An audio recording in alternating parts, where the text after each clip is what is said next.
Bwana kinyonge sana leo. Naona ametoka kinyonge sana. Pamoja na kufuzu ila kinyonge sana. Zile shangwe zimepotea. Kulikoni? Tuanze na kwako. Mimi nasema kwanza mshahara mashabiki ni ushindi. Kwa hiyo umeona mashabiki wametoka kinyonge kwa sababu tumekosa ushindi. Lakini tusiwe kinyonge kivile kwa sababu tumevuka hii hatua.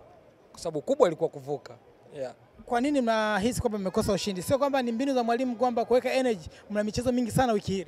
Na ndio maana mimi nikasema pia kwa sababu unajua mwalimu ana mifumo mingi sana.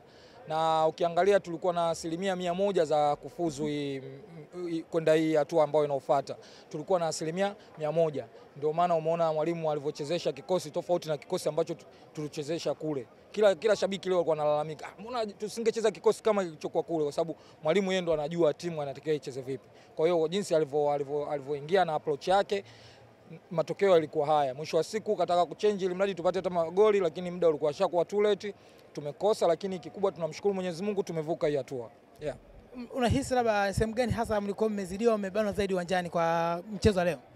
Mimi sijaona kama tumezidiwa kwa sababu hata magoli tumekosa. Magoli tumekosa mengi sana.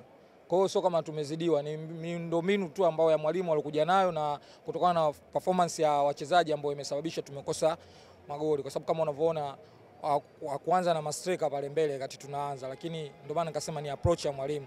Na leo katumia matatu ya upande wa mkono wa kushoto. Kwa sababu mwalimu nasikia kikosi chake anakitoa kwenye mfuko. Yaani ukiona ile mitatu ile ujue ndo kikosi chake kakipanga pale. Kwa hiyo leo katumia mkono wa kushoto. Kwa hiyo tumia mkono wa kulia hapa pangekuwa na adhabu kali sana. Kwa hiyo tunashukuru tumevuka. Mmeondoka bila goli la mama.